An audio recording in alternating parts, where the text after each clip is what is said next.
The story starts with Scarlett, the daughter of a viscount, reminiscing about being called a prodigy in her youth. A maid informs young Scarlett that her tutor, Miss Myers, has arrived for their lesson. Scarlett greets her tutor courteously, expressing enthusiasm for the day's study.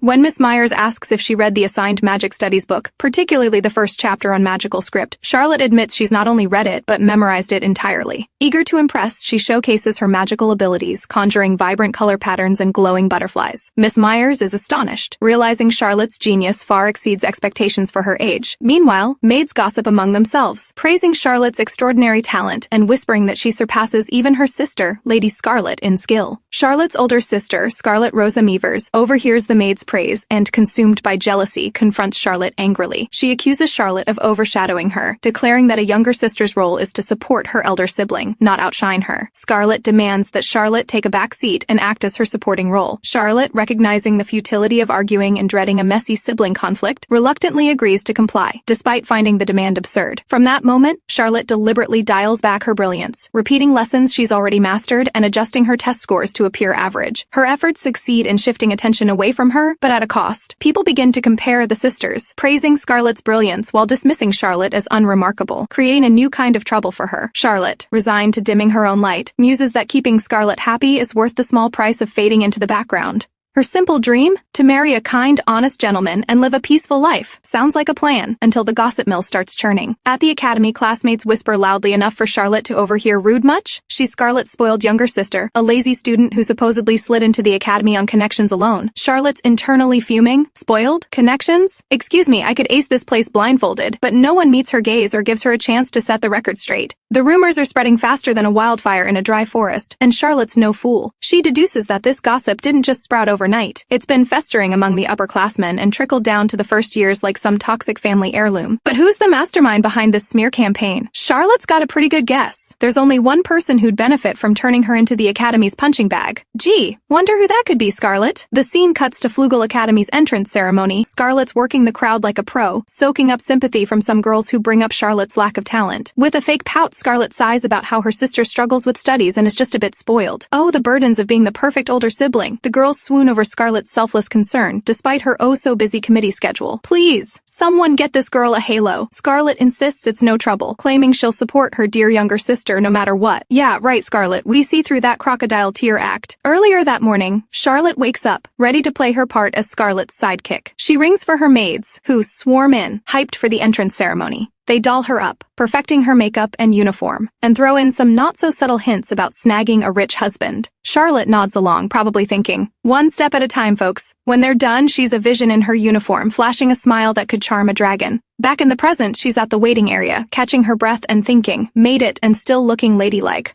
Score! At Flugel Academy's entrance ceremony, Scarlett's barely settled in the new student waiting area when a boy with flowers approaches, looking relieved. He heard a new student was running late and worried she'd hit a snag. Scarlett, cool as ever, fibs about struggling to get ready. Truth is, she was snoozing till the last second, leaving her maids panicking outside her door, unable to barge in without her call. No way she's confessing to that rookie move. While chatting, she spots a dragon-shaped badge on his uniform, triggering a flashback. Scarlett, during a vacation at home, had bragged about the Academy's elite student officers, rocking dragon badges, the Draconia Empire's emblem, and holding serious sway. So, Flower Boy's not just a charming face, he's basically Academy royalty. Scarlett, still reeling from spotting the dragon badge, recalls a moment with Scarlett, who boasted about being chosen as the student council vice president. That explains why she was strutting around in her uniform even at home. Classic Scarlett, always flexing. Back in the present, Scarlett realizes she's been chatting with none other than Isaac Kenneth Bryant, the Duke's son and student council treasurer. Mortified, she delivers a flustered bow, apologizing for not recognizing the Academy bigwig. Isaac, all charm and smiles, brushes it off, saying she made it on time and caught on quick. He even pins a flower to her uniform like a brooch, smooth as you like. When Scarlett mentions Scarlett as her sister, Isaac nods, noting their resemblance and casually dropping that he's heard plenty about her too. Scarlett's thrown, what exactly has Scarlett been blabbing? Isaac places a sympathetic hand on her shoulder, telling her to hang in there before walking off. Left puzzled, Scarlett's mind spirals. Tough? What's tough? Newbie Academy struggles? Nah, something's off. That cryptic look on Isaac's face? It's gnawing at her, and not in a good way. A jaw-droppingly handsome boy dashes in, apologizing for being late. Scarlett's jaw practically hits the floor. Is this guy even human, or did he walk out of a fantasy drama? He introduces himself as Grayson Lee Soleil, blaming a broken carriage wheel. Scarlett's brain lights up, Soleil, the enrich the country, strengthen the army kingdom, allies with Draconia but always side-eyeing each other, and Grayson's the third prince, a swordmaster prodigy. Overachiever alert. The entrance ceremony's about to start, and Scarlett and Grayson line up. She steals glances at him, totally starstruck. Yep, he's stealing the spotlight. Other girls swoon, whispering about his looks and side-eyeing Scarlett like, "Who's she?" Rude. Scarlett muses that Flugel Academy, the Draconia Empire's top school, loosens noble hierarchies just enough for a viscount's daughter like her to stand next to a prince. Then the student council is introduced, led by President Leonardo Ares Draconia. Royalty running the show? Classic Flugel flex. As Leonardo Ares Draconia, the student council president, takes the stage. His charisma's off the charts, and Scarlett's like, wow, this guy's the real deal. A flashback hits. Scarlett, buzzing with excitement, had gushed about Leo being the Academy's ultimate genius, acing academics and combat, treating everyone from nobles to commoners with equal respect, and balancing kindness with just the right dash of strictness. Sounds like a saint with a sword.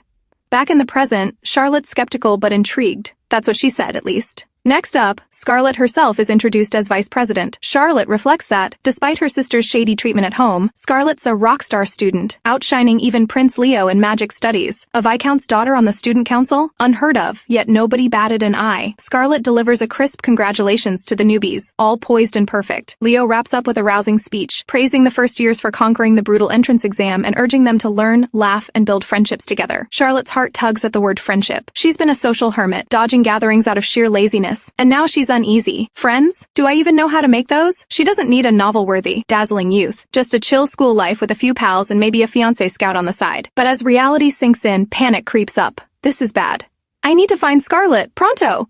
As Scarlett steps out of class, the gossip hits her like a slap. Students whisper that she's Scarlett's unfortunate sister, too incompetent to learn despite studying, and, gasp, a cheater who faked her way through the entrance exam. Scarlett's fuming. How dare these rumor-mongering snobs? Ignoring the chatter, she hunts down Scarlett, spotting her near the third-year classrooms. Scarlett plays innocent. All oh my, what brings you here? Scarlett, done with the act, demands a private talk. Outside, alone, Scarlett confronts her sister, asking if she's been spreading lies about her being a spoiled, talentless fool. Scarlett, with zero shame, admits she shared some entertaining stories because people ate it up. Scarlett's livid. Are you serious? And demands Scarlett set the record straight. She's no useless tyrant, and these rumors are tanking her social life, with nobles outranking their viscount status all around. Being labeled a weak, unlikable nobody is a social death sentence. I just wanted a chill school life, not this drama, she silently screams. Scarlett, with an arrogant smirk, brushes it off, correcting the rumors would tarnish her vice president rep. And besides, Scarlett's supposed to be her loyal supporter, right? Tough it out, sis! With a flippant Prince Leo's waiting, Scarlett struts off, leaving Scarlett stewing in frustration. In the dance class for the new student welcome party, the tutor instructs everyone to pair up, leaving Scarlett in a funk. Convincing Scarlett's like trying to reason with a brick wall. Do I just suck it up again? As the music starts, every student finds a partner twirling happily, but Scarlett's left standing alone in the corner. The rumors Scarlett spread making her a social pariah. Great. I'm basically invisible now. She reflects on how she never noticed her loneliness back at the estate, surrounded by maids. Suddenly, Grayson, the dazzling Prince Soleil, approaches and asks her to dance. Scarlett's gobsmacked. Me?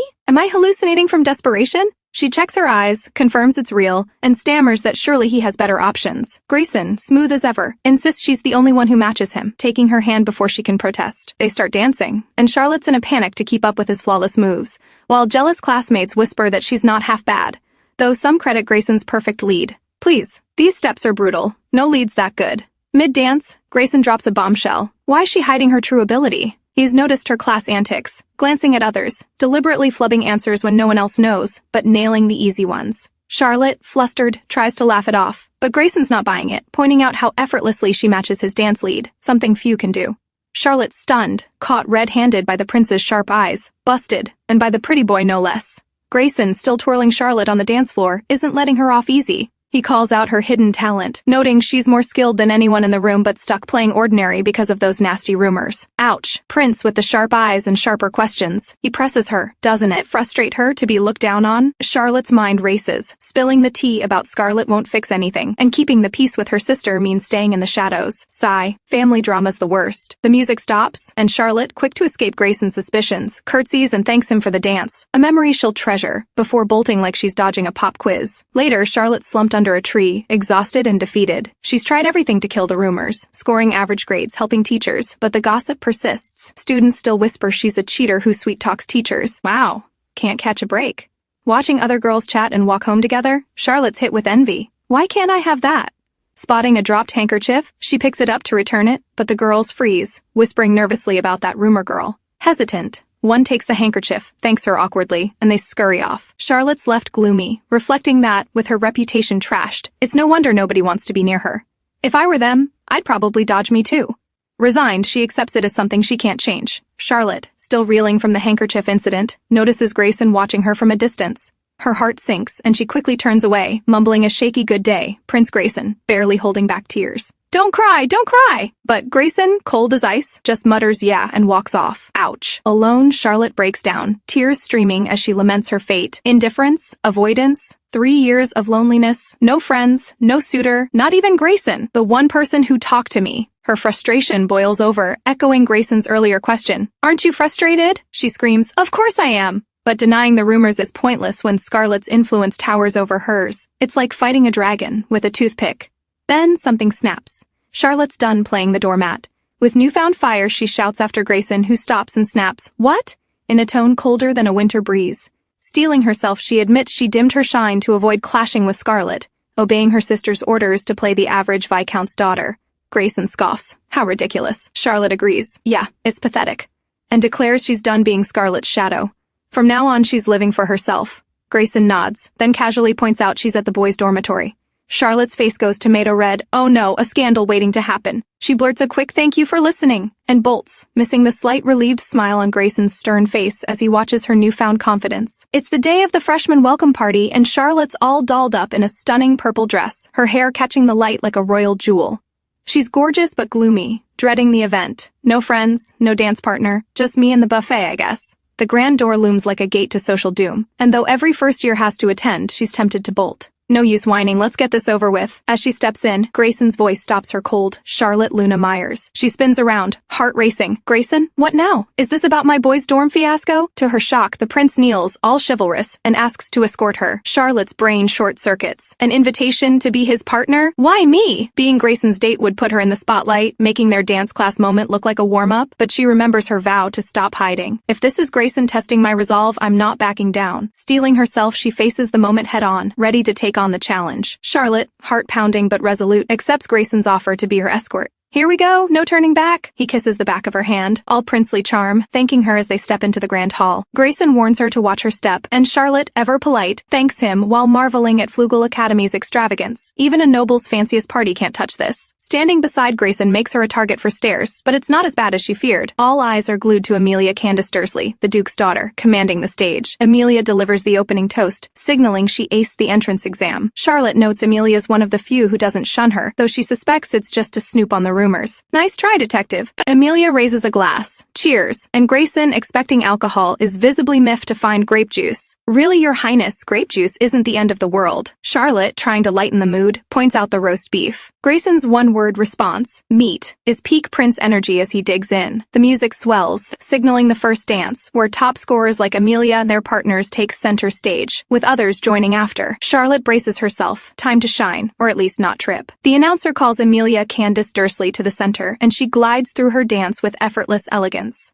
Charlotte's impressed. Top student, top dancer, no surprise there. Then, the announcer calls Grayson Lee Soleil, and Charlotte's caught off guard. Huh? Grayson, revealing he ranked third in the entrance exams, picks her as his partner and warns her to keep up. No pressure, right? Charlotte's panicking. Nobody warned me about this. But with no way out, she dives in, matching Grayson's steps flawlessly. The crowd's shocked, whispering that Charlotte's actually good, though some credit Grayson's lead. Sure, blame the prince, but I'm holding my own here. Their dance is a hit, earning applause, and Charlotte's heart swells. They're praising me? Me? Grayson, watching her bask in the cheers, finds her oddly ordinary yet captivating, thinking, this brilliant girl looks so normal right now. What a strange one. He cracks a slight smile, which Charlotte catches, leaving her puzzled. What's with that look, your highness? Don't mess with my head. The magical night of the freshman welcome party, where Charlotte dazzled as Grayson's partner, fades into memory. Back to reality, she's still the lone wolf at Flugel Academy, but something's shifted. She's done being Scarlett's shadow. No more holding back, time to shine, she vows, brimming with determination. In her first period magic studies class, the teacher introduces herself as Bianca Weiss Bryant, and Charlotte's radar pings. Bryant? Sounds familiar? Bianca reveals she's the older sister of student council treasurer Isaac Kenneth Bryant, proudly calling him exceptional but warning everyone to keep things professional in class. Tough gig. Being the teacher with a hotshot sibling.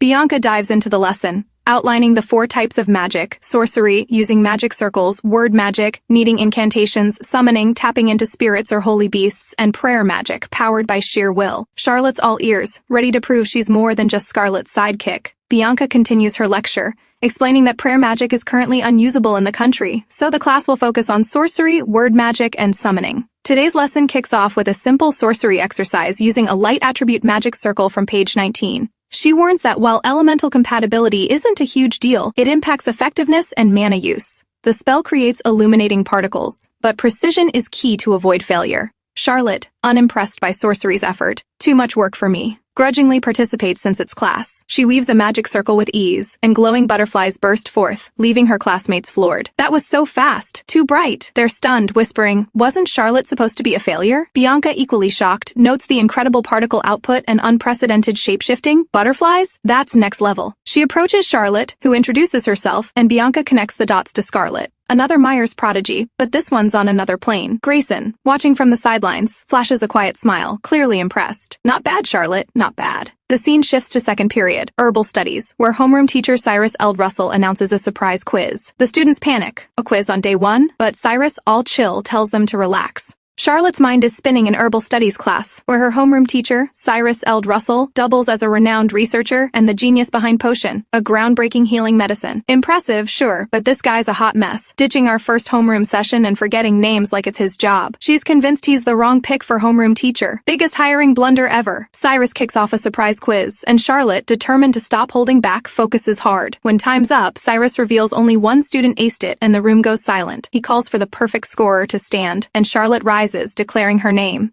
Cyrus, impressed, tests her further by pointing to a plant. Despite barely seeing it, Charlotte nails it as flame spirit grass, a rare, deadly subspecies needing magical energy to grow. Yikes. Who brings a death plant to class? Cyrus is thrilled, chuckling about future research, while students internally scream, "What kind of mad scientist are you?" He vows to remember Charlotte's name. "Yeah, good luck with that, prof." At lunchtime, Charlotte's alone as usual, but the vibe's shifting. Classmates whisper positively about her. Is Charlotte secretly a genius? And she overhears, quietly relieved but cautious. "Let them talk. I'll just keep doing me." Grayson strolls up to Charlotte during lunch, catching her off guard with an invite to eat together. She hesitates, trying to read his poker face. "Why me, Your Highness?" He sweetens the deal, offering to treat her to anything, including dessert. Charlotte's resolve crumbles faster than a cookie. "Dessert? Say no more," and she jumps up with a bright smile, agreeing to join him. Her classmates' jaws drop, stunned. "Yeah, eat your hearts out, rumor mill." At the table, Charlotte's eyes light up at the spread, especially the desserts. Academy food's pricey, and that corset at the party was a food blocker. Time to feast! She digs in, blissed out, until Grayson comments on her enthusiasm. Embarrassed, she apologizes for letting her foodie face show, but he brushes it off, saying it's cute, not bad. Then he asks if her portion's enough, and Charlotte's thrown, "This is plenty, Mr. Swordmaster. You probably eat whole cows for breakfast." Smiling politely, she assures him it's fine, while thinking, "It's not my appetite that's small, it's your stomach that's a black hole." After their meal, Grayson leans in, asking how it feels for Charlotte to ditch her sister's shadow and show her true strength. Charlotte pauses, "So that's why he invited me," and admits it's refreshing but overwhelming to be in the spotlight. Still, the slow shift in how people see her sparks a small joy, though she's not popping champagne yet. Baby steps, not a victory lap. Grayson nods, bringing up her dazzling magic display in first period that left Professor Bianca floored. Charlotte explains it casually. The spell's power spiked because her magical energy has an unusually high mana concentration, making the same magic circle produce wilder effects. Just another day of accidentally flexing my inner prodigy. Grayson's clearly intrigued. Grayson, still intrigued by Charlotte's magical prowess, praises her lightning fast magic circle construction and asks if magic is her forte. She admits she's skilled but finds sorcery a hassle, preferring word magic when pressed. Not a total lie, but I'm keeping my real tricks under wraps. They stroll through the hallway, chatting about the upcoming afternoon session for committee assignments. Grayson asks about her preference, and Charlotte picks the library committee. Sounds chill and bookish, my vibe. He reveals he's gunning for the disciplinary committee, which makes Charlotte's eyes widen. The disciplinary committee? The ones who carry weapons and throw offensive magic? At Flugel, they're basically the academy's enforcers, settling disputes with force if needed. Why would a prince sign up for that kind of danger? Whatever. As long as I'm not stuck there. But fate has other plans. Amelia announces the committee assignments, and Charlotte's jaw drops when she hears her name alongside Grayson's on the disciplinary committee. No freaking way! Amelia dismisses the class for committee meetings, and Charlotte's still reeling when Grayson catches her wandering. The disciplinary committee room's this way, he teases. Trying to get lost?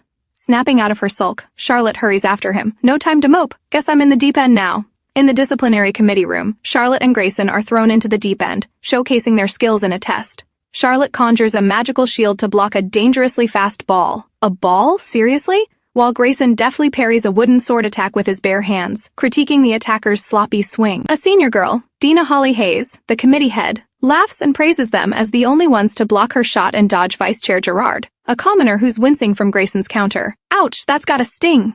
Dina kicks off introductions, welcoming them to the most unpopular committee in school. While Gerard, all smiles, hopes they'll get along, the meeting dives into business. The disciplinary committee handles school patrols and event security. Patrols are in pairs, 2 hours in the morning and 2 after school. 2 hours? Yikes. Event security details are vague but notorious for trouble, sometimes even requiring bodyguard duty. Gerard stresses handling issues on the spot, issuing warnings first and minimizing injuries, while Dina bluntly adds they must keep up appearances with all the nobles and royals around. Yeah, no pressure. Gerard cringes at her bluntness, but Dina pulls out a golden pistol, a signal flare for emergencies. Fire this, and we'll come running. Charlotte eyes it nervously. Let's hope it never comes to that. Dina wraps up the disciplinary committee meeting with a bold promise. The work's risky, but she's got their backs. Follow me, and you're golden, she declares before dismissing them. The next morning, Charlotte arrives to find everyone ready, spotting Grayson with a new sword, looking like a kid on Christmas. Someone's thrilled. He teases if she's planning to fight unarmed, and she shuts that down. Hand to hand? Nope, magic's my game. Gerard assigns them to patrol the botanical garden, a hotspot for intruders due to its rare plants. It's usually not a first-year gig, but Dina's confident they've got this. Great. No pressure for the combat newbie. An hour of circling later, Charlotte's bored. Nothing's happening, yay? Grayson agrees it's almost too peaceful, but then he suddenly pulls her into his arms, whispering, "Don't move." He counters a flying knife with his sword, and a goon in a black tie pin emerges, mocking their first-year status. Nice block, but run if you don't want to get hurt.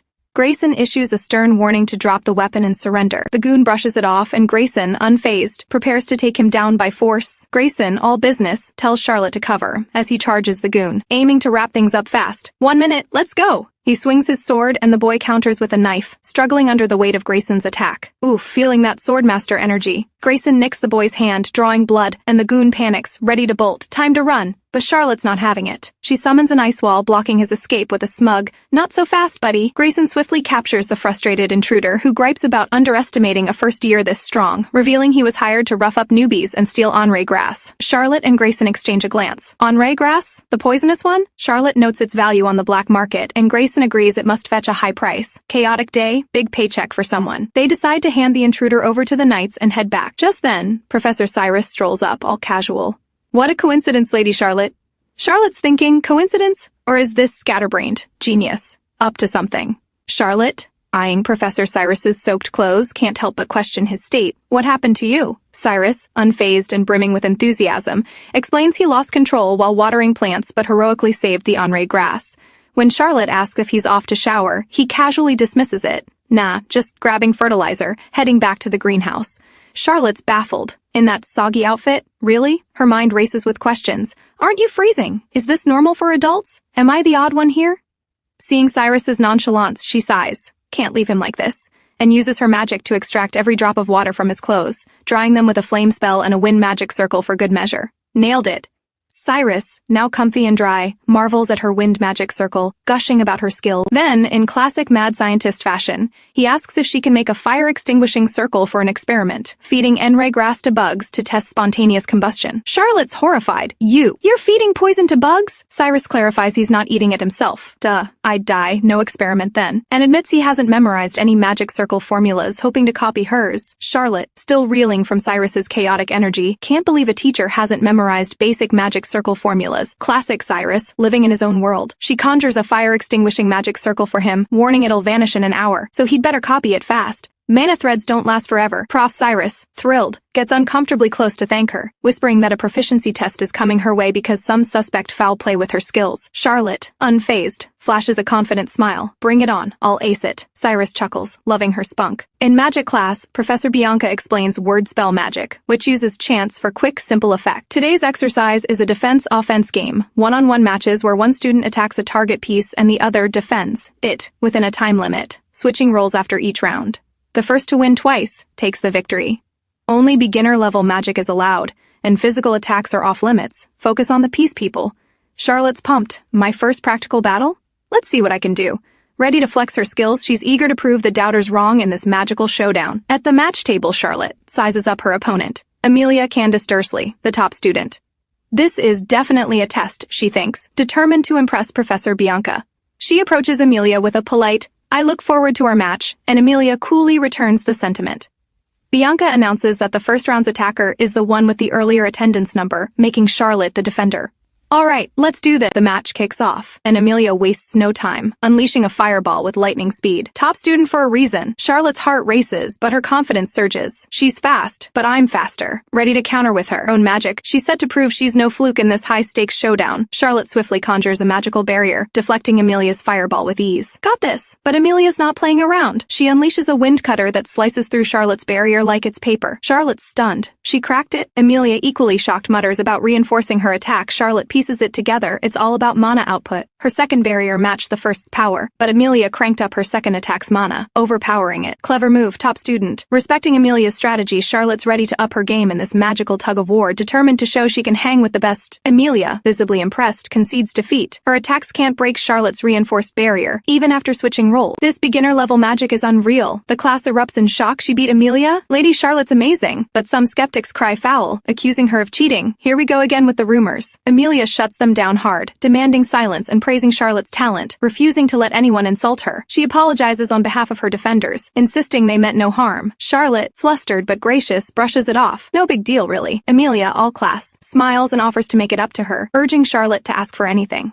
Scarlett thanks her, touched by the gesture. Grayson, watching from the sidelines, takes it all in, likely thinking, "Told you she's no ordinary noble." On the Flugel Academy grounds, Scarlett's basking in a new vibe. Her classmates are finally warming up after her epic win against Amelia. "They're actually talking to me." A classmate asks about martial arts class, and Scarlett's about to answer when a thundering sound interrupts. It's charging straight at them, and panic sets in. Someone's gonna get hurt. Acting on her disciplinary committee instincts, Scarlett summons her magic and shouts a warning, "Stop or I'll attack." Grayson quickly intervenes, explaining it's not an intruder but Professor Nigel, the martial arts instructor. Oops, my bad. Right on cue, Nigel leaps off the horse, landing calmly on the ground with a dramatic flair. Grinning, he praises Scarlett. "Well done, Queen." Scarlett's left flustered, thinking, "Queen? Really? This guy's extra, but I'll take the compliment." Scarlett, mortified, apologizes to Professor Nigel for mistaking him for an intruder, but he laughs it off, praising her for protecting her classmates. Then he launches into a self-obsessed rant, boasting about his stunning looks and martial arts skills. "Who'd guess I'm a teacher when I'm this handsome? What a sinful man I am." Scarlett and the other girls cringe. "Dude, you were doing so well until the ego trip." Nigel, undeterred, introduces himself as Nigel Lemaire Carter, first-year martial arts instructor, head of House Carter, and, plot twist, cousin to the eccentric Professor Cyrus Eld Russell. Scarlett realized that Nigel's flamboyant speech and chaotic energy reminded her of someone, likely his cousin, Professor Cyrus. Nigel announced that the class would begin with lessons in horseback riding and swordsmanship, explaining that students didn't need to master both but had to show proficiency in at least one by the term's end for their final exam, urging them to choose carefully and train diligently. Scarlett noted they didn't have to decide immediately and predicted most girls would opt for horseback riding, deciding she'd choose it too, as opportunities to work with horses were rare. Nigel called for those choosing horseback riding to gather, and Scarlett, thrilled, eagerly stepped forward. To her shock, Grayson singled her out, declaring he'd personally oversee her training because she was out of breath during disciplinary committee patrols, indicating her stamina was too weak to even ride a horse properly. Scarlett, nervous and inwardly groaning, "Exercise? Such a drag when we have magic," reluctantly admitted he was right, as her physical condition wouldn't cut it for riding, especially without relying on body-enhancing magic for the exam. She asked him to guide her well, and Grayson agreed. Nigel then announced the lesson would start with a mock battle, pairing students one-on-one with wooden swords, allowing magic only for support, not direct attacks. Scarlett, hesitant about fighting right away, noted that magic was likely permitted to level the playing field for physical strength differences. Nigel announced the first match, selecting a boy and choosing Scarlett, the girl with purple hair, as his opponent. Scarlett, anxious, wondered why she was picked out of everyone, especially against Daniel Evan Collins, the second son of the renowned knight-producing Collins family. She doubted her chances as a complete novice against his unknown skill level. Nigel instructed both to take their stances, and Scarlett, trembling, fumbled with her sword grip, noticing Daniel's smirk. When Nigel signaled the start, Daniel charged quickly without magic, catching Scarlett off guard. She used her fly spell to dodge, landing behind him by stepping on his head. Seizing the moment, she enhanced her body with magic, closed the gap, and struck Daniel from behind with her wooden sword, knocking him down. Scarlett, hoping he was okay after her hard swing, believed she had secured the win, proud of outsmarting his underestimation of her. Nigel clapped enthusiastically, praising Charlotte's performance. He noted that while her sword skills were amateurish, her use of support magic was flawless and her situational judgment excellent. Charlotte, flustered, insisted it was pure luck and that a serious Daniel would have crushed her. Nigel, unimpressed by her humility, ordered her to run 50 laps around the field to build stamina, leaving her stunned. 50? Meanwhile, Daniel fumed, convinced Charlotte's win was due to cheating. After school, Charlotte called out to Grayson, who apologized for possibly keeping her waiting. Floating on a magical circle midair with a book, she casually reassured him she hadn't waited long. Grayson raised an eyebrow, questioning if she planned to patrol like that. Flustered, Charlotte quickly stashed her book through a magical gate she conjured, hopping down to get serious. Grayson asked Charlotte if she planned to stay floating on her magical circle.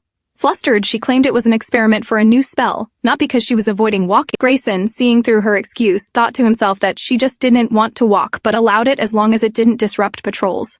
Charlotte, exhausted from combat class and wiped out after just 2 laps, was relieved he didn't press further.